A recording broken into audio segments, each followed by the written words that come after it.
সময় তো ভাই যায় না, দারুণ নদর বৈঠক। মক্কার যুবকেরা কে আছো রে? মুহাম্মাদের কাল্লা আমাদের কাছে জমা দিবা। একজন যুবকের কানে চলে গেল, যার নাম ওমর, এখন ইসলাম গ্রহণ করেই নাই। ওমর তখন চিন্তা করছে, বহু ওয়াদা করে, ওয়াদা পালন করে না। মুনাফিকি সব লক্ষণ আবু জাহেলের মধ্যে আছে না নাই? আবু জাহেলের উত্তরসূরি এখনো আছে। আমাদের মধ্যে অনেক নেতা আছে, দেখবেন জীবন নামাজ পড়ে না, ইলেকশন যখন চলে আসে নামাজ পড়ে। কথা বলেন, জীবনে নামাজ পড়ে না, ইলেকশন যখন চলে আসে টুপি মাথায় দেয়, একই নামাজ বারবার পড়ে আর বলে, সামসিরা বলে কেবল তো নামাজ পড়লেন, কয় থাম, নামাজটা পড়ি দেখায় দিই জনগণকে আমি নামাজই পড়তো নেওয়া লাগবে। কথা ঠিক না বেঠি? ওই নেতার স্লোগান আমরা দেই, আমার নেতা তোমার নেতা, অমক নেতা অমর নেতা। অমর নেতার চরিত্র টুবির কুসুমির মতো পবিত্র, নামাজ পড়ে না, একক তো গরু চুরিতে পাকা ভক্ত।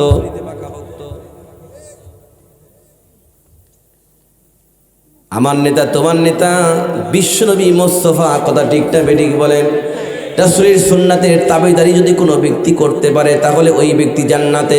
আমার নবীজি বলেছেন, আমার উম্মত উম্মতিরা, তোমরা যদি আমাকে 4টা জিনিসের গ্যারান্টি দিতে পারো আমি তোমাদের জান্নাতের গ্যারান্টি দিচ্ছি। কয়টা জিনিস? 4টা জিনিসের গ্যারান্টি যদি দিতে পারো আমি তোমাদের জান্নাতের গ্যারান্টি দিচ্ছি।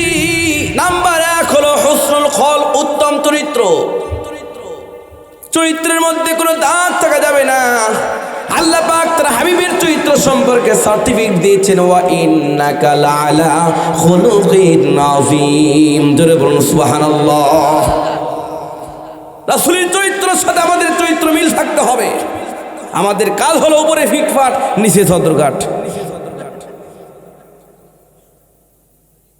উপরে ফিটফাট, নিচে সদরঘাট। 1 নাম্বার হুসনুল খলক, উত্তম চরিত্র। নাম্বার 2 সিদ্দিকুন হাদিসুন, সত্য কথার গ্যারান্টি আমাকে দাও, আমি তোদেরকে জান্নাতের গ্যারান্টি দিচ্ছি।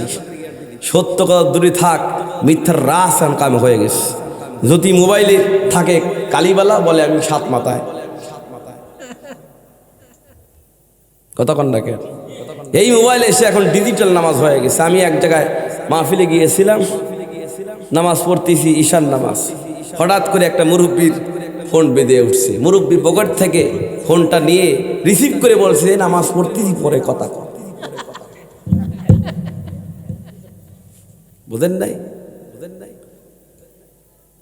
চট্টগ্রামে একটা এলাকায় মাহফিলে গিয়েছিলাম। গ্রামের মধ্যে আমাকে বসা বলছে, হুজুর কি খাবেন বলেন, শুকনা গু খাইবেন না ভিজা গু খাইবেন? তা আমি মনে মনে করছি আমি গু খাওয়ার জন্য আসলাম নাকি।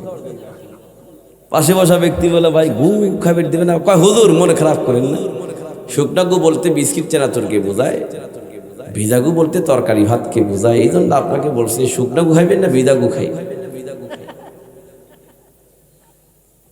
বাংলাদেশে আমার বাড়ি পাবনা, আমার আঞ্চলিক ভাষা দিয়ে গেদা কেবা আসিস, খাবুলাইতে মাহালু হ্যাঁ, বগুড়ার ভাষা ক্যাঙ্কা আসি, ওটি দেওয়া হওয়াল, হ্যাঁ, আলুকে আলু, ও কেলি আলু, হ্যাঁ, ঠিক না? ঠিক। রংপুর চলে যান, রংপুরের ভাষা হচ্ছে শুন ভাই, ফাইলমু করিবু নহয়, ফাইলমু করিবু হাউলিয়া ফান্ডে ডাঙ্গাম। বাংলাদেশে সব ভাষার মধ্যে পরিবর্তন থাকতে পারে ভাই, কিন্তু একটা ভাষার মধ্যে কোনো পরিবর্তন নাই, সেটা কোরআনের ভাষা। কথা ঠিক না বেঠিক বলেন? যখন ঠিক না বেঠিক? এই কালীবালা কেন্দ্রীয় জামে মসজিদের খতিব রাজীব বিন বুরহান যেভাবে সূরা ফাতিহা তিলাওয়াত করবে, আপনি চেচনিয়া, বসনিয়া, ইংল্যান্ড, সৌদি আরব, तमाम পৃথিবীর যে কোনো কান্ট্রিতে যান না কেন, तमाम পৃথিবীর কান্ট্রির ইমাম সাহেব একই সিস্টেমে, একই পদ্ধতিতে সূরাতুল ফাতিহা তিলাওয়াত করবে। কথা ঠিক না বেঠিক বলে? পরিবর্তন আছে? আমাদের আঞ্চলিক ভাষার মধ্যে কি পরিবর্তন আছে? আবু জাহেল ডিক্লেয়ার দিয়ে দিচ্ছে, রাসূলের কাল্লা যদি কেউ আনতে পারিস 100 লাল উঠ। মনে আছে? তখন ওমর তো তখন ত্রকবক যুবক, ইসলাম গ্রহণ করেই নাই। তখন মনে মনে বলতেছে, আমি আবু জাহেল নিকট নিজেই যাব, আসলেই 100 লাল উঠ দিবে কিনা তার জবান থেকে শুনবো, কারণ অনেক কথা বলে পরে তো আর ওয়াদা ঠিক রাখে না। আমাদের মধ্যে কিন্তু আবু জাহেল মার্কার লোক আছে না নাই? কথা কয় না, আছে না নাই? ইলেকশনের আগে এত ঘুরা ঘুরবি, দেখবি ইলেকশনের পরে চেন বিড়ি পারবে না। একটা ছাগল আমরা কিনি কুরবানির সামনে 10-15 দিন আগে ছাগলটা কিনি, পালি, মোটা তাজা করি। দেখবেন ছাগলটাকে যখন ঘাস খাওয়ার জন্য মালিক টান দেয়, সেই ছাগলটা হিরো গাড়ির মতো ব্রেক করে, 5 সিসি যায়, তারপরে যায় না, এরম করে। তার মানে কি, ছাগলটা তার মালিক কি মতলব টেস্ট করতেছে, আমার মালিক কই নিয়ে যায়, আমাকে ঘাস খাওয়ার জন্য নিয়ে যাচ্ছে, বিক্রি করার জন্য নিয়ে যাচ্ছে, না জমি করার জন্য নিয়ে যাচ্ছে? এই মতলব টেস্ট করার জন্য ছাগলটা হিরো গাড়ির মতো ব্রেক করে। কিন্তু ভাই, আমরা যে নেতার পিছনে ঘুরি, সেই নেতার মুখে দাঁড়িয়ে আছে কিনা, সেই নেতা নামাজ পড়ে কিনা, সেই নেতা সুদারও কিনা, সেই নেতা ঘুষারও কিনা, এটা যদি মতলব টেস্ট করতে না পারি, বুঝতে হবে ওই ব্যক্তিটা ছাগলের চাইতে নিকৃষ্ট। কথা ঠিক না বেঠিক বলে? আবু জাহেল নিকট আসছে, আসার পর বলছে, আচ্ছা আপনি কি 100 লালট দিবেন? কয় হ্যাঁ। সত্যি সত্যি রেডি করেন আপনি। খোলা তরবারি নিয়ে ওমর নবীজির কল্যাণের জন্য রওনা হয়ে গেল। যাইতে যাইতে বিশাল একটা মাঠ দেখছে, মাঠের মধ্যে অনেকগুলি মানুষ এক জায়গায় জড়ো হয়ে আছে। মানুষগুলোর সামনে একটা গরুকে হাত পা বেঁধে জমিনে শোয়া রাখছে। ওমর বলছে, তোমরা গরুটাকে এত কষ্ট দিচ্ছ কেন, জবাই করো না কেন? সমস্ত লোকজন বলে, আমরা যখন গরুর নিকটে যাই জবাই করাবার জন্য, হঠাৎ করে গরুর পেট থেকে একটা আওয়াজ আমাদের কানে চলে আসে। আমরা আওয়াজটা শুনে সামনের দিকে যাওয়া বাদ দিয়ে ব্যাকে চলে আসি। ওমর বলছে, এই আওয়াজটা কি তোমরা কি বোঝো না? কয় না। তাহলে আমাকে একটু সাইড দাও, আমি একটু শুনতে চাই। ওমর বলে, সমস্ত লোকজনকে সাইড দিয়া আমি ওমর যখন গরুর পেটের সঙ্গে আমার কানটা যখন লাগায় দেই, এখন দেখি গরুর পেট থেকে আওয়াজ আসছে, ওমর, ওমর রে, তুই যে বিশ্বনবীর মাথা আনতে যাচ্ছিস, কাল্লা আনতে যাচ্ছিস, তুই বিশ্বনবীর কাল্লা আনতে পারবি না, বরং তোর কাল্লাই আল্লাহ নবীর কদম মোবারকে দিয়ে আসবি। ওমর মনে মনে বলে যে আমি রাসূলকে মারতে যাচ্ছি, গরু জানলো কিভাবে? রাসূলের পাওয়ার কি কম? কথা কন। ওমর ছিল অন্ধকার জগতে, কেমন করে আলোর জগতে আসে? কুরআন এমন একটা কিতাব, আল্লাহ পাক কোরআনের মধ্যে বলেছেন, আলিফ লাম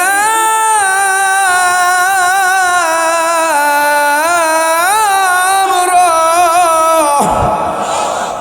কিতাবুন আনজালনাহু ইলাইকা লিতুখরিজান নাসা মিনাজ যুলুমাতি ইলান নূর।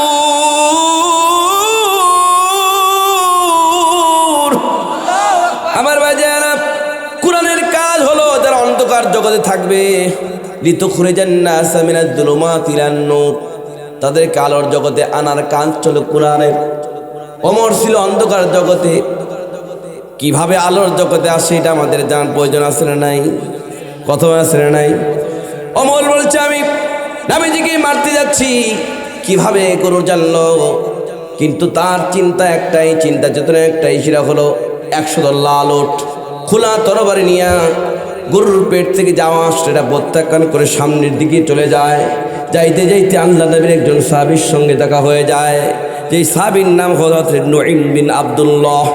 আল্লাহ নবীর সাহাবী হযরত নুঈম বিন আব্দুল্লাহ ওমরের হাতে খোলা তরবারি দেখে বলছে, ওমর তুমি কোথায় যাও? রাসূলের কাল্লা আনতে যাচ্ছি।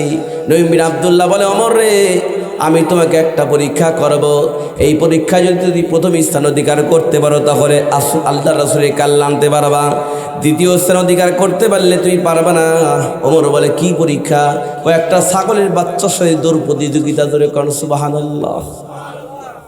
ছাগলের বাচ্চা আসতে দৌড় মারে না, দৌড় মারে, ধরে কোন দেখবেন আবার হিরো গাড়ির মতো ব্রেক করে, ঠিক না ঠিক? ওমর বলছে, তাহলে there is no matter, না ব্যাপারই না,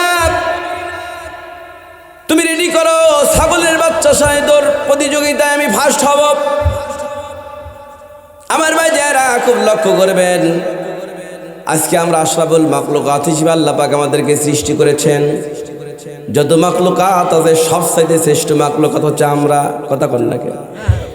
কোরআনে কারীমের মধ্যে আল্লাহ পাক বলেছেন, ওয়াল্লাযী খালাকালাকুম মা ফিল আরদি জামিআ সুম্মা ইসতাওয়া ইলাস সামাই ফাসাওয়াহুন্না সাবআ সামাওয়াত ওয়া হুয়া বিকুল্লি শাইইন আলিম। জোরে কোন আল্লাহু আকবার।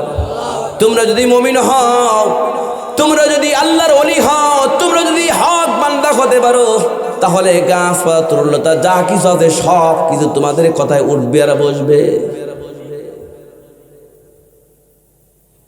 বাতাস কথা শুনবে, গরু ছাগল কথা শুনবে। আজ দেখবেন অনেক গরু তার মালিককে চেনে। কথা কয় না? আদম আলাইহিস সালামকে আল্লাহ পাক যখন পৃথিবীতে পাঠায় দিলেন, তখন তো হাল চাষ করে খাচ্ছে।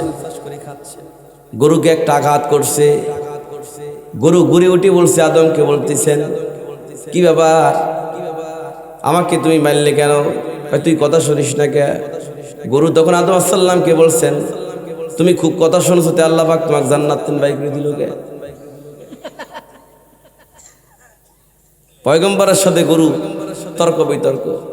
জিবরাইল আলাইহিস সালাম আল্লাহর কাছে যায়, বলতে, আল্লাহ, তোমার নবীর সাথে গরু তর্ক করতেছে। আল্লাহ বলতেছে, আজকের থেকে সমস্ত জানোয়ারের জবানকে বন্ধ করে দাও। সুবহানাল্লাহ বলে। বন্ধ করলে হবে না, সমস্ত জানোয়াররা ওয়াল্লাযী খালাকালাকুম মা ফিল আরদি জামিআ সুম্মা ইসতাওয়া ইলাস সামাই ফাসাওয়াহুন্না সাবআ সামাওয়াত ওয়া হুয়া বিকুল্লি শাইইন আলিম। সমস্ত জানোয়াররা হক্কানি আল্লাহ ওয়ালাদের তাবেদারি করবে। সুবহানাল্লাহ। কথা উঠবে আর বসবে। আরে ভাই, দেখবেন না অনেক বাঘ, রয়্যাল বেঙ্গল টাইগার, এরা হচ্ছে মানুষের কথায় ওঠে আর বসে। হাতি কত বড় প্রাণী, মানুষের কথা ওঠে আর বসে। মুরগি সব কিন্তু তার মালিককে দেখতে পারে। কথা ঠিক না বেটি? আমি ছাগলের বাচ্চা দিব, ঠিক আছে। অনেক দূর থেকে ডাক্তার আনা হলো। নঈম বিন আব্দুল্লাহ অনেক দূর থেকে যখন তারা সানাকে বাচ্চাকে ডাক দিয়ে দিয়েছে, হ্যাঁ ছাগলের বাচ্চা এদিকে চলে আয়, এত জোরে ধরে মেরেছে, হাজার চেষ্টা করে ওমর ছাগলের বাচ্চাকে ধরতে পারে নাই। জোরে কোন সুবহানাল্লাহ। নঈম বিন আব্দুল্লাহ বলে, ওমর, তুই কখনো আল্লাহর নবীর কাল্লা আনতে পারবি না, বরং তোর কাল্লা ইসলামের জন্য দিয়ে আসবি। আর ভাই যায়রা, ওমর চিন্তা করছে রাসূলকে মারতে যাচ্ছি। নঈম বিন আব্দুল্লাহ জানলো কিভাবে? তার মনের মধ্যে একটা ভয় সৃষ্টি হয়ে গিয়েছে। দেখবেন আমরা যখন হুন্ডা চালাই, হঠাৎ করে কাগজপাতি সবই আছে, যদি কেউ বলে সামনে পুলিশ হুন্ডা ধরতে যাস না, কিন্তু দেখবেন মনের মধ্যে গুদুর গুদুর শুরু করে দেবে। কথা কন না? কাগজপাতি সবই আছে, যদি কেউ বলে ওদিক যাস না, ধরবি, কিন্তু মনের মধ্যে গুদুর গুদুর শুরু হয়ে যাবে। নঈম বিন আব্দুল্লাহ বলে, ওমর, ওই ডান্ডা একটাই 100 লাল উট আমাকে দিতে হবে। নঈম বিন আব্দুল্লাহর কথাকে প্রত্যাখ্যান করে ওমর যখন চলে যায় রাসূলের দরবারের দিকে, নঈম বিন আব্দুল্লাহ বলে, ওমর রে, তোমাকে একটা সুসংবাদ দিচ্ছি, সেটা হলো তুমি রাসূলের কাছে যাও, কিন্তু তুমি তোমার বোনের বাড়ি যায় দেখো, তোমার বোন আর ভগ্নিপতি আল্লাহ নবীর হাতে হাত রেখে কালিমা তৈবা বলে মুসলমান হইয়া কোরআন শরীফ তিলাওয়াত করা শুরু করে দিয়েছে। যেরকম সুবহানাল্লাহ। যাও, তুমি যাও, তোমার ভগ্নিপতি দেখো কি কোরআন পড়তেছে। ওমরের মাথা গরম, চলে গেছে। বাহির থেকে বোনের কোরআনের আওয়াজ তার কানে চলে আসছে। ভিতরে গিয়ে এমন প্রহার শুরু করে দিয়েছে। প্রহার করতে করতে বোন বলছে আল্লাহর দিকে তাকায়, আল্লাহ, আসমানের দিকে তাকায়, আল্লাহ, আমি হচ্ছে মুসলিম, মুসলমান হয়েছি, আমার ভাই হচ্ছে কাফের। তুমি আমার ভাইয়ের আঘাতে ইমান থেকে আমাকে দূরে সরাই নিও না, আমার ইমান কানে মজবুত করো। জোরে কর সুবহানাল্লাহ। রক্তের একটা টান আছে, বোনের গায়ের রক্ত দেখে ভাইয়ের একটা দয়া সৃষ্টি হয়ে গেছে। বোন, তোমার জবান থেকে একটা আয়াত শুনছিলাম, ওই কিতাবটা কি আমাকে দেখাবা? আপনি তো কাফের, আমি তো মুসলমান, এই কিতাবটা তো ওযু ছাড়া ধরা যায় না। জোরে কর সুবহানাল্লাহ। তবে তুমি যদি গোসল করতে পারো, পাক পবিত্র অবস্থায় ওযু করে আসতে পারো, তাহলে আমি তোমাকে কোরআনটা হাতে দিতে পারি। কয় ঠিক আছে, আমি তাই করব। গোসল করছে, গোসল করে উজু করছে। এখন ওমর বলছে, তুমি চলো, যার কাছে কোরআন শিখছো তার কাছে আমি যাবো। জোরে কর সুবহানাল্লাহ। বাড়ি থেকে বের হয়েছে, নঈম বিন আব্দুল্লাহর সঙ্গে দেখা হয়েছে ওমর কে বলছে, ওমর আমি এই মুহূর্তে আল্লাহ নবীর দরবার থেকে আসলাম, দেখলাম রাসূল দুইজন ব্যক্তির জন্য দোয়া করছে। এক নম্বর আবু জাহেল, দুই নম্বর ওমর। আবু জাহেলের দোয়া আল্লাহর দরবারে কবুল হয় নাই, তোমার দোয়া আল্লাহর দরবারে কবুল হয়েছে। যার কারণে এক্ষুনি তুমি ইন্টার কমপ্লিট টু ইসলাম, কালিমা তৈবা বলে মুসলমান হতে যাচ্ছ। আল্লাহু আকবার।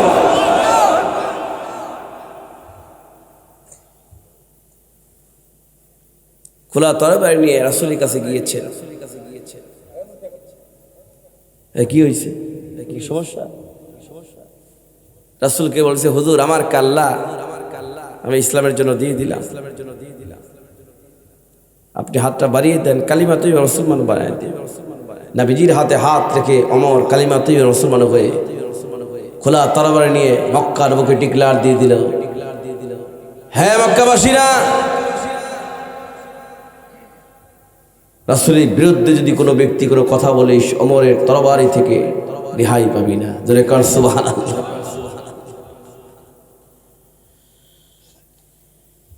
সময়তে ভাই জায়েরা, আমি কিন্তু 4টা ব্যবসার কথা বলছি, মনে আছে?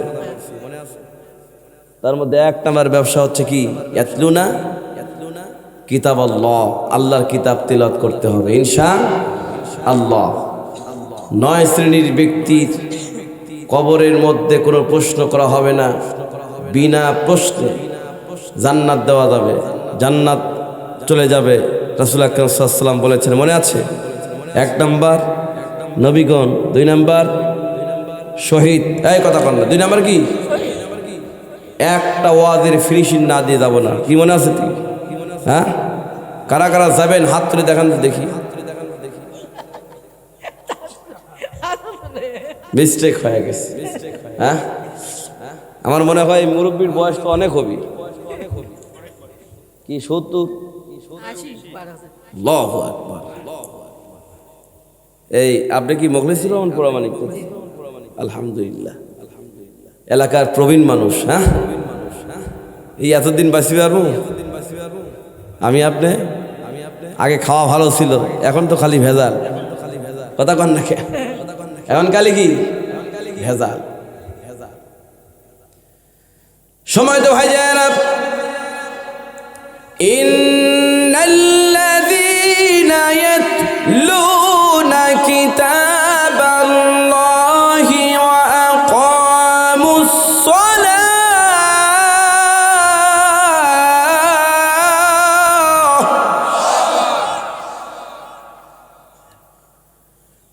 ওয়া আকামুস সালাতা ওয়া আনফিকু মিম্মা রাযাকনাহুম সিররান ওয়া আলানিয়াতান ইয়ারজুনা তিজারাতান লান তাবুর।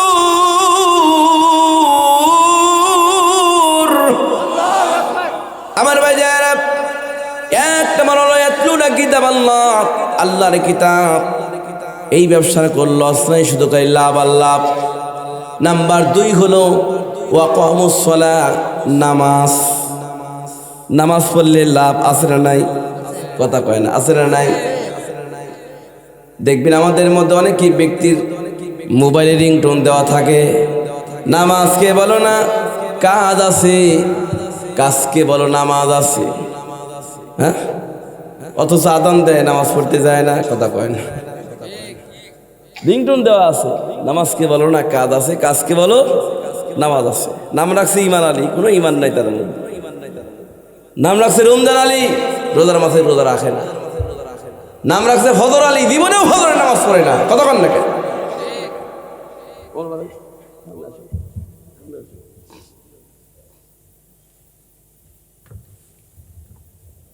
নামের সাথে কাদের কোনো কি নাই, মিল নাই।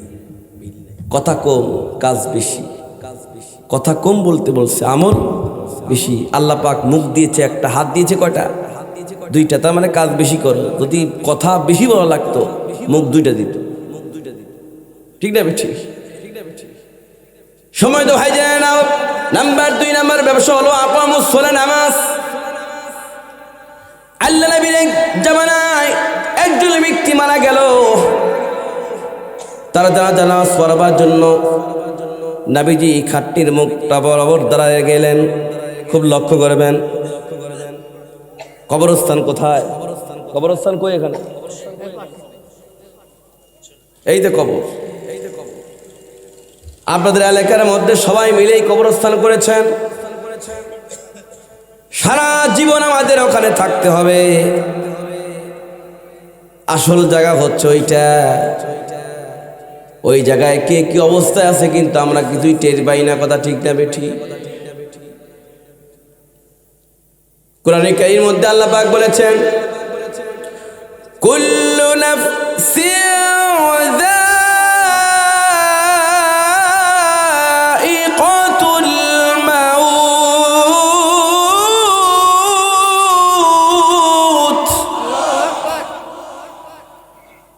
ওয়া ইন্নামা তুওয়াফাউনা উজুরাকুম ইয়াওমাল কিয়ামাহ ফামান زحزح عن النار وأدخل الجنة فقد فاز وما الحياة الدنيا إلا متاع الغرور.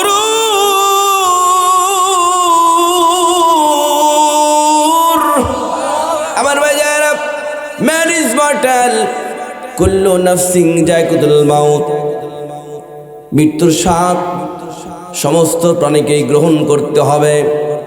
ওয়া ইন্নামা তুওয়াফাউনা উজুরাকুম ইয়াওমাল কিয়ামা, আর কিয়ামতের দিন সমস্ত মানুষের কর্মফলকে দেখানো হবে। কথাটা ঠিক না? ঠিক বলে 6 দিনে পরে নখ খসে যাবে, 9 দিন পরে চুল। কবরে গাহের সামান নিতে কইর না কেউ ভুল। কবর জায়গা ভালো নয়, কবর জায়গা ভালো নয়। আমল দিয়ে কবর গৃহ সাজিয়ে নিতে হয়।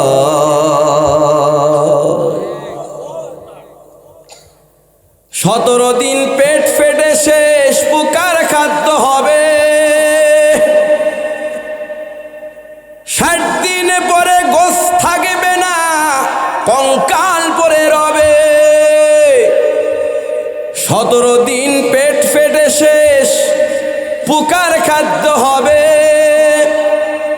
60 দিনে পরে গোশ থাকবে না, কঙ্কাল পরে রবে।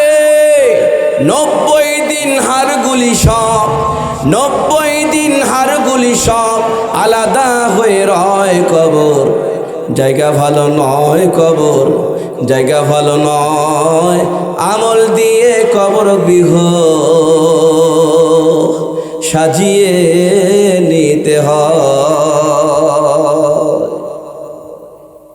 দেহের চেয়ে অহংকার বড়, লোভ লালসার পাহাড়। হিংসায় জ্বলে বিবেক হলো নফসের কালো আহার। দেহের চেয়ে অহং বড়, লোভ লালসার পাহাড়। হিংসায় জ্বলে বিবেক হলো নফসের কালো আহার। হামান কারণ সবারই এই, হামান কারণ সবারই এই পরিণতি পরিচয়। কবর জায়গা ভালো নয়, কবর জায়গা ভালো নয়। আমল দিয়ে কবর গৃহ সাজিয়ে নিতে হয়।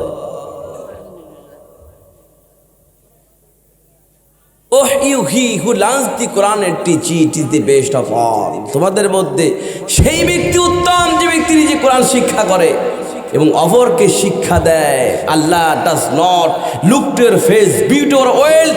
আল্লাহ তোমার সুন্দর চেহারা দিয়েছে, পাহাড় সমপরিমাণ সম্পত্তি দিয়েছে, সেদিকে তাকাবেন না। He looks to your heart, ইয়ানি ইওর অ্যাক্টিভিটিস আল্লাহ তাকাবেন তোমার অন্তর এবং কর্মের দিকে। কথা ঠিক না বেঠিক বলে? কেমন নিয়ে পৃথিবীর জমিন থেকে বিদায় চলে গেছো, এই দিকে কিন্তু আল্লাহ পাক তাকাবেন। এখনকার এমন সন্তান এই পৃথিবীতে আছে, উপরে বাপ মরে আছে, নিচতলায় বা ছেলেরা মারামারি করতেছে সয় সম্পত্তি নিয়ে।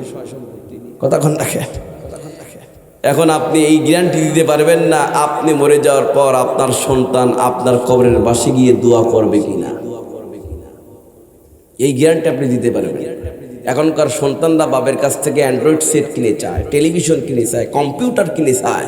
কয়জন ছেলে বলে আব্বা আমাকে কোরআন শরীফ কিনে দেন, বুখারী শরীফ কিনে দেন? খুব কম, খুব কম। এই জন্যই রাসূল বলেছেন আল কাইসু মান দান্নাসাহু ওয়া আমিল লিমা বাদাল মাউতি, he is the wise man who controls his নফস and work for the life of hereafter. যে ব্যক্তি নিজের নফসকে নিয়ন্ত্রণ করবে, ওয়া আমিলা লিমা বাদাল মাউতি, মৃত্যুর পরবর্তী জীবনের জন্য আমল সম্বল গোছাই নিয়ে যাবে, ওই ব্যক্তি হচ্ছে সবচেয়ে বুদ্ধিমানের কাজ করে।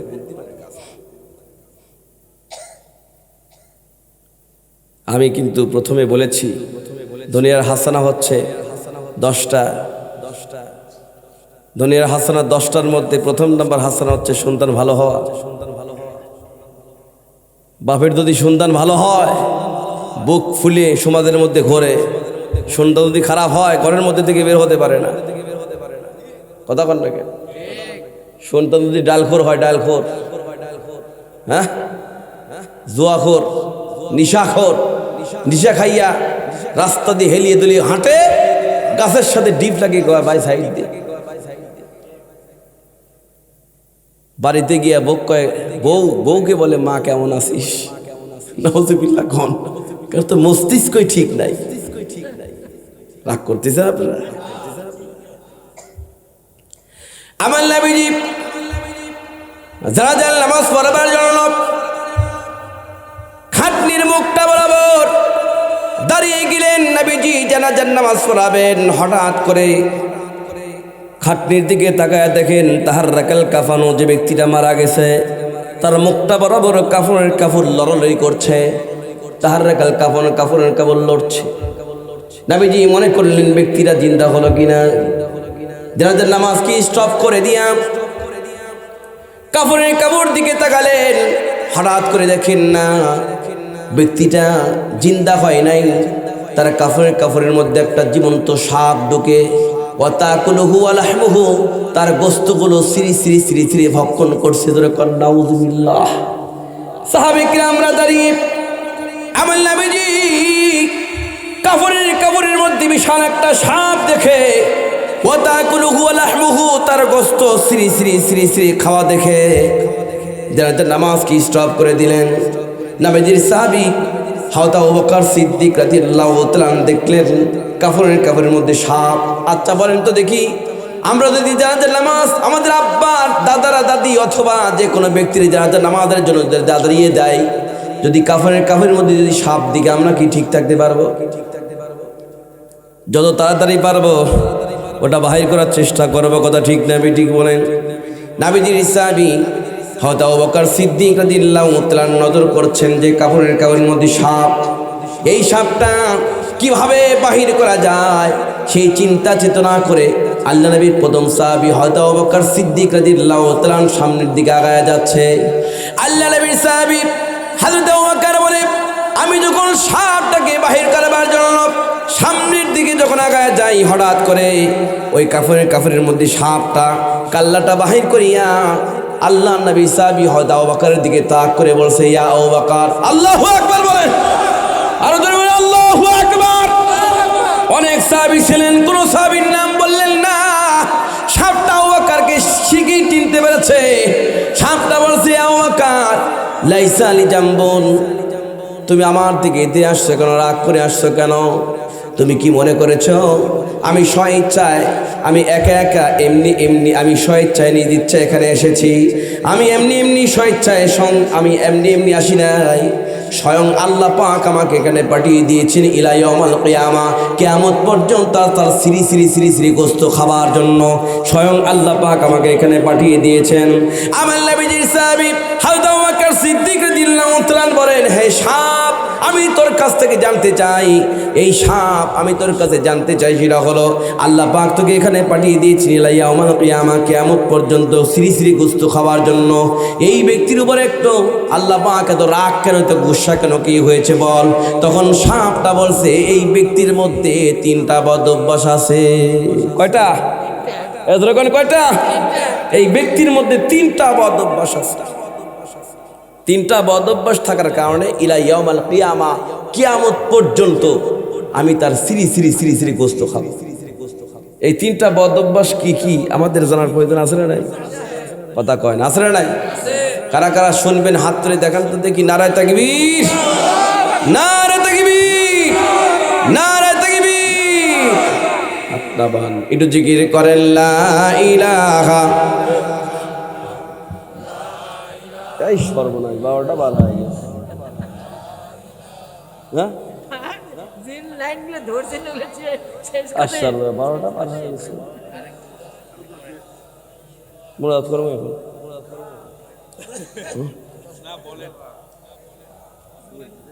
যার দিলে আছে আল্লাহর ভয়, যার দিলে আছে আল্লাহর ভয়, আল্লাহ আল্লাহ সব সময়। লা ইলাহা ইল্লাল্লাহু মুহাম্মাদুর রাসূলুল্লাহ। আমি ঘড়ির দিক খেয়াল করে নি, 12টা পার হয়ে গেছে। আর হ্যাঁ, আলু গাড়ি তো ঠান্ডা হয়ে যাবে তো। ঠান্ডা হোক, আবার ঠান্ডা হবে। চলুক ওয়াজ, চলুক চলুক, বক্তা মরুক। আল্লাহ পাক হায়াতে বাঁচা রাখুক, নাকি? আল্লাহুম্মা আমিন বলেন, আল্লাহুম্মা আমিন। আমার বাজার ইলা ইয়াউমাল কিয়ামা, মনে আছে নাকি? কিয়ামত পর্যন্ত আমি তার গোস্ত টুকরা টুকরা খাবো। সাপটা বলছে, এই ব্যক্তির মধ্যে 3টা বদ অভ্যাস আছে। ও কালীবালা গ্রামবাসী, আমার মা বোনেরা, ইয়ং জনসন সম্প্রদায়, যুবক ভাইরা, মুরব্বী কিরামেরা, খুব একটু শ্রবণ করুন। আজকের ওয়াজে ফয়সালা হয়ে যাবে কে জান্নাতি আর কে জাহান্নামী। আমরা এই 3টা বদ অভ্যাস, যে বলছে এই 3টা বদ অভ্যাস যদি আমাদের মধ্যে থেকে থাকে, আজকের ওয়াজেই আমরা নিয়ত করব জিন্দিগি কোনোদিন এরকম কাজ করব না। কথা ঠিক না বেটিকে বলেন? আমার ভাই জানা, আল্লাহ নবী সাহাবী হযরত আবু বকর সিদ্দিক রাদিয়াল্লাহু তাআলা সঙ্গে সঙ্গে সাপটাকে বলছে, কি রে, কিসের বদ অভ্যাস একটু বল। 3টা বদ অভ্যাস আছে, কি বদ অভ্যাস বল? প্রথম নাম্বার বদ অভ্যাস হলো তারিকুস সালাহ, সে নামাজ পড়ে না, নামাজ ত্যাগ করে।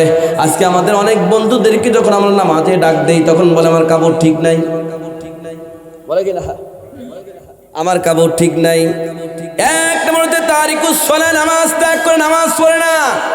ও মুসলমান জাতি, হিন্দু, বৌদ্ধ, খ্রিস্টান আর মুসলমানদের মধ্যে পার্থক্য একটাই জিনিস, মুসলমান জাতি নামাজ পড়ে, অন্য জাতির নামাজ পড়ে না। কথা ঠিক না বেঠিক বলেন?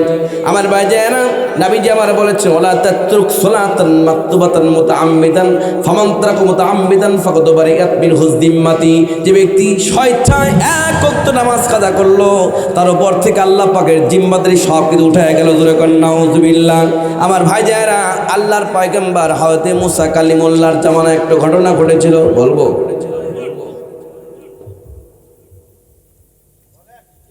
আল্লাহর পয়গম্বর মুসা কালিমুল্লাহর দরবারে একটা নারী আসলো। এই নারীটা এসে বলছে, হুজুর আমি জিনা করেছি, জিনা করার কারণে আমার পেটে সন্তান ধারণ হয়েছে, সেই সন্তানকে আমি খালাস করেছি, 2টা বছর ধরে দুগ্ধ পান করাচ্ছি।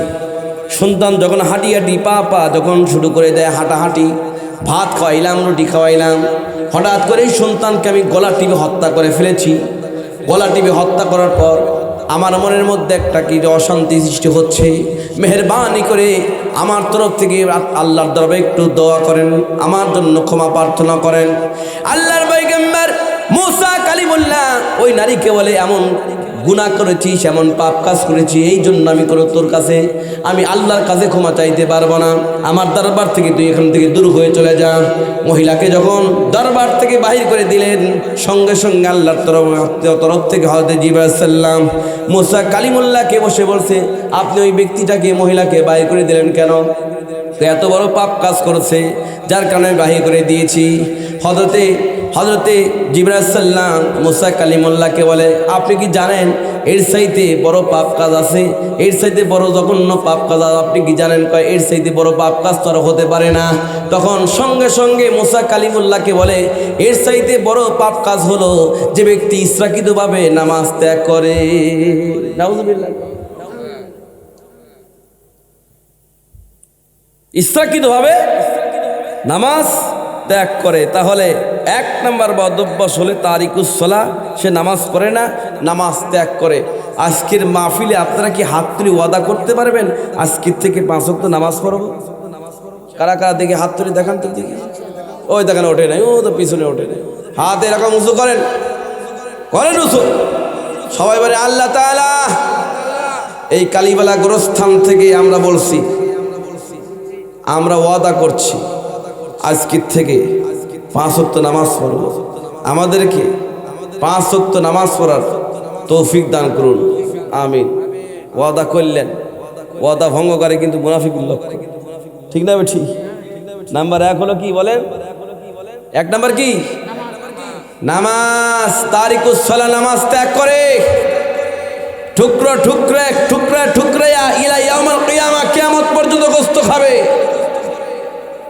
নাম্বার 2 হচ্ছে মানিউজ যাকাত, যাকাতকে অস্বীকার করে। আজকে মুসলমান ধনী ব্যক্তিরা যদি ঠিকমতো যাকাত দিত, মুসলমানদের মধ্যে এত ভিক্ষু খুঁজি হওয়া যাইত না।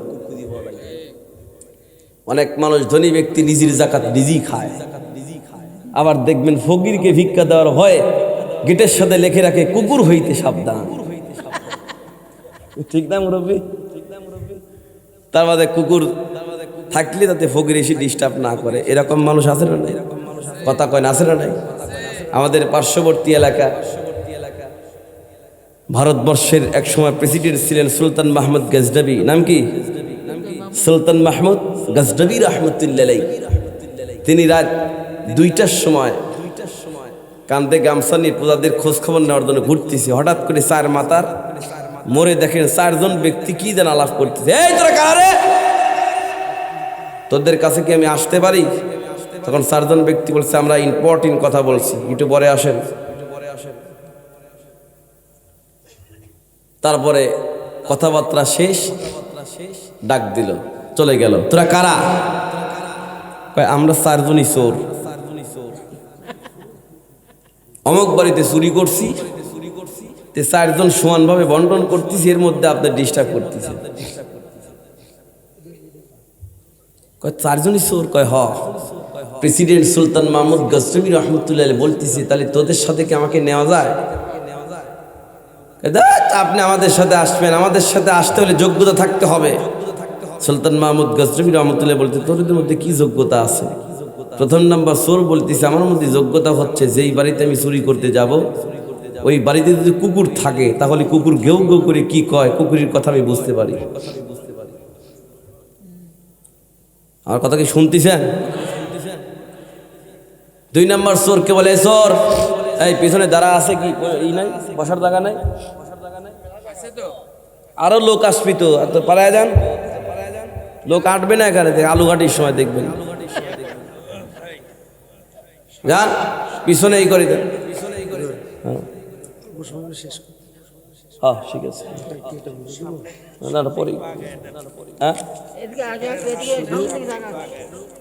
এই নামটা প্রকাশ করবেন না, এক চিন্তি।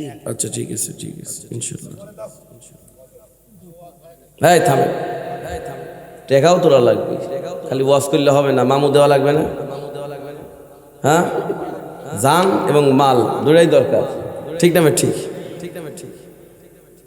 Wait wait wait and see, সব হয়ে যাবে ইনশাল্লাহ, কোনো টেনশন নেই ইনশাল্লাহ। লোকজন তোরা আসতেছে, টাকা না দেওয়া পর্যন্ত খাবার দেবো না, আলু গাটিও দেবো না, বুঝলাম না? গরু জবাই করছে, হ্যাঁ ঠিক না ঠিক? হ্যাঁ, কথা ঠিক না ঠিক? 2 নাম্বার চোরকে বলতে তোর মধ্যে কি যোগ্যতা? কয় আমার মধ্যে যোগ্যতা হচ্ছে যেই বাড়িতে চুরি করতে যাব ভিতর থেকে যদি দরজা লাগানো থাকে, তালা দেওয়া থাকে, আমি হাত দেওয়ার সাথে সাথে অটোমেটিকলি দরজা খুলে যায়। কঠিন যোগ্যতা তো, কঠিন যোগ্যতা তো। 2 নাম্বার 3 নাম্বার চোরকে বলে এই তোর মধ্যে কি যোগ্যতা? কয় আমি যেই বাড়িতে চুরি করতে ঢুকি লাইট নাই, হেরিকেন নাই, আলো নাই, কিন্তু ওই অন্ধকার মধ্যে আলমারির মধ্যে, শোকেসের মধ্যে, সিন্ধুকের মধ্যে কোথায় কি রাখছে অন্ধকার আমি টের পাই। যেখানে যা আছে সব নিয়ে চলে আসে। 4 নাম্বার চোরকে বলছে চোর তোর মধ্যে কি যোগ্যতা? কয় আমার মধ্যে যোগ্যতা হচ্ছে রাতের বেলায় যেই বাড়িতে চুরি করি দিনের বেলায় সেই বাড়ির সদস্যকে চিনতে পারি। রাতের বেলা তো অন্ধকারে চিনতে পারি না, দিনের বেলা কি ঠিকই চিনতে পারি। আপনার মধ্যে কি যোগ্যতা আছে? সুলতান মাহমুদ গজনবী প্রেসিডেন্ট বলতেছে শোন, তোদের এই 4 জনের যোগ্যতা থাকার পরেও ধরা পড়ার সম্ভাবনা আছে না নাই? ভাই আছে। তোরা যদি কোনোদিন ধরা পড়িস আমি খালি এইরকম ইশারা করব, যদি ফাঁসির রায় হয়ে যায় রায় থেকে খালাস হয়ে যায়। তখন 4 জন চোর করছি যে এইরকম লোকই তো আমরা খুঁজতেছি। নির্দাম দায় নির্ভয় চুরি করতে পারো।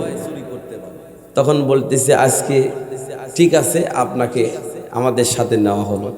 তাজ কোথায় চুরি করবি? 4 জন চোর বলতেছে আজকে নিয়ত করে আসছি প্রেসিডেন্ট সুলতান মাহমুদ গজনবীর বাড়িতে চুরি করো।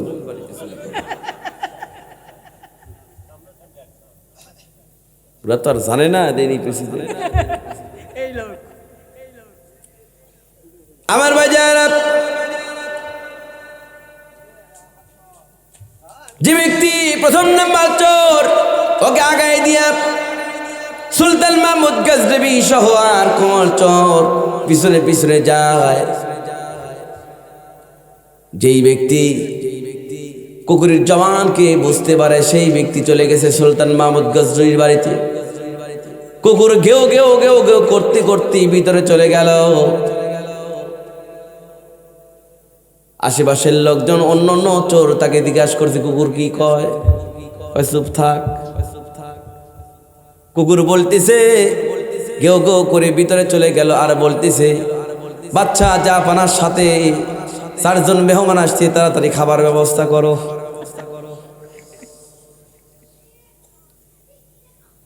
প্রেসিডেন্টের স্ত্রীর নিকট চলে যায় আর বলে 3 জন চোর 1ম নাম্বার চোরকে জিজ্ঞেস করে কি কয়? চুপ থাক, এটা বলার দরকার নাই, এটা বাড়িওয়ালার শিকারা দেওয়া বাণী, এই কথা তোদের শোনার দরকার নাই, কারণ বললি তো সব গোমর ফাঁস হয়ে যাবে। কথা ঠিক না বেশি? 2 নাম্বার চোর দরজার নিকটে গেল, হাতটা লাগানো, দরজা খুলে গেল। 3 নাম্বার চোর ভিতরে গিয়ে অন্ধকারের মধ্যে সব কিছু লুটিবটকি নিয়ে 5 জন সমানভাবে ভাগ করে যখন চলে যায়, সুলতান মাহমুদ গজনবী রহমতুল্লাহ আলাইহি বলছে একটা কাজ করো, 4 জনের ঠিকানা দিয়ে যাও, আবার যদি চুরি করা লাগে কোথায় তোমাদের খুঁজবো। পরের দিন খোঁজাখুঁজি, পরের দিন শুরু হয়ে গেল। প্রশাসনের কাছে খবর চলে গেল প্রেসিডেন্ট বাচ্চারা বাড়ি চুরি। প্রশাসন আর কি ঠিক থাকবে ভাই কম? আমার ভাই যারা, প্রশাসন 3 দিন পর্যন্ত চোরকে খোঁজে কিন্তু পায় না। হঠাৎ করে 3 দিন পরের দিন প্রেসিডেন্ট ডাক দিয়ে স্বরাষ্ট্র প্রতিমন্ত্রীকে বলে এই যে নাও, এই যে নাও 4 জন চোরের ঠিকানা, 4 জন চোরকে ধরে নিয়ে চলে আসো। তখন বলে প্রশাসন, স্বরাষ্ট্র প্রতিমন্ত্রী বলে এতই চোরকে খুঁজলাম কিন্তু পাইলাম না, আর 4 জন চোরের ঠিকানা প্রেসিডেন্ট দিয়ে দিল। প্রেসিডেন্ট চোরদের সাথে ছিলই কিনা আল্লাহই জানে। 4 জন চোরকে 4 জায়গা থেকে ধরে নিয়ে আসলো। ধরে নিয়ে আসার পরে ফাঁসির রায় দেওয়া হলো। বাচ্চার সামনে ফাঁসি দেওয়া হবে। বাচ্চা চলে গেছে। 3 জন চোর হাউমাউ করে কান্নাকাটি করছে, আর 4 নাম্বার চোর বাচ্চাকে দেখে সুলতান মাহমুদ গজনবী রহমতুল্লাহকে দেখে মুস্কি মুস্কি হাসতেছে। বাচ্চা বলতেছে কেরে তোর 4 জন বন্ধু 3 জন কান্দে আর তুই হাসিস কেন? তখন 4 নাম্বার বন্ধু বলে আমার মধ্যে যোগ্যতা হলো রাতের বেলায় যেই বাড়িতে চুরি করি দিনের বেলায় সেই বাড়ির সদস্যকে চিনতে পারি। আমাদের ওয়াদা আপনার পালন করেছি, আপনার ওয়াদা এখন পালন করেন। রাত্রিতে আপনার বাড়িতে চুরি করেছি, আপনাকে ঠিকই আমি চিনতে পেরেছি। সঙ্গে সঙ্গে বাদশা ইশারা করে দিল, 4 জন ফাঁসির রায় থেকে খালাস পেয়ে গেল। ওই 4 জন চোর সুলতান মাহমুদ গজনবীর হাত ধরে বলছে, হুজুর আজকের থেকে আমরা ওয়াদা করলাম জীবনে কোনোদিন আর চুরি করব না, জীবনে কোনোদিন নামাজ ছাড়ব না, আপনার দরবারে থেকে আমরা কাটিয়ে দিব। জোরে কোন সুবহানাল্লাহ। জীবনে চুরি করব না। আমার ভাই জানাব, খুব লক্ষ্য করবেন। নাম্বার 2 হলো মানিস যাকাত। মনে আছে কিনা? যাকাত কি ইনকার করে, যাকাত কো স্বীকার করে, যাকাত দেয় না। যদি আমরা নিয়মিত যাকাত আদায় করতাম তাহলে আমাদের মধ্যে ভিক্ষু খুঁজে পাওয়া যাইতো না। সর্বশেষ নাম্বার 3 নাম্বার বদ্ধভ্যাস হলো লা ইয়াসমাউ কাওলাল উলামা। জীবনেও কোনোদিন আলেমদের ওয়াজ শোনে না, আলেমদের কথাও শোনে না। আলেমদেরকে দেখলে অ্যালার্জি শুরু হয়ে যায়, আলেমদেরকে দেখলে অ্যালার্জি শুরু হয়ে যায়, আলেমদের উপর স্টিম রুলার চালানো হয়, আলেমদেরকে দেখতেই পারে না। শুধুমাত্র আলেমদেরকে মানে মসজিদে, কিন্তু আলেমরা নেতা হবে এটা মানতে চায় না। এইরকম মুসলমান বাংলার জমিনে আছে না নাই? 3টা ব্যবসা, 4টা ব্যবসা। কয়টা? 4টা ব্যবসা। আর 9 শ্রেণীর ব্যক্তির কবরের মধ্যে কোনো প্রশ্ন করা হবে না, সরাসরি আল্লাহ পাকের জান্নাত মেহমান হয়ে যাবে। 1 নম্বর নবীগণ, 2 নম্বর কি শহীদগণ। এইবার চলে আসেন নাম্বার 3। কত? 3। আর ওইদিকে ব্যবসা 4টা, তার মধ্যে 2টা বলছি। 1 নম্বর কি? কোরআন তেলাওয়াত। 2 নম্বর নামাজ। নাম্বার এটা শেষ করি। নাম্বার 3 হলো ওয়ানফিকু মিম্মা রাযাকনাহুম সিররাও ওয়া আলানিয়াতান ইয়ারজুনা তিজারাতান লান তাবুর। 3 নম্বর ব্যবসা হলো প্রকাশ্যে আল্লাহর রাস্তায় দান করা। 4 নম্বর ব্যবসা হলো গোপনে আল্লাহর রাস্তায় দান করা। আমি আজকে পরীক্ষা করতে চাই, 9 শ্রেণীর ব্যক্তির কবরের মধ্যে কোনো প্রশ্ন করা হবে না। এই যে কবরস্থানের উন্নতি করার জন্য মাহফিল, আমার ভাইদের আপনাদের মধ্যে যারা আছেন, আমি 9 জন ব্যক্তিকে দেখতে চাই। কয়জন? কথা কয় না। কয়জন? 9 জন ব্যক্তিকে দেখতে চাই আপনাদের মধ্যে। এই 9 জন ব্যক্তির মধ্যে, এই 9 জন ব্যক্তি বেশি না 5,000 টাকা করে দিবেন। কে আছেন একটু বলেন দেখি। 9 জন। নাম কি? লেখেন। করে টাকা থাকেন কই? এই সামনে আসেন। 1 নাম্বার। নাম কি?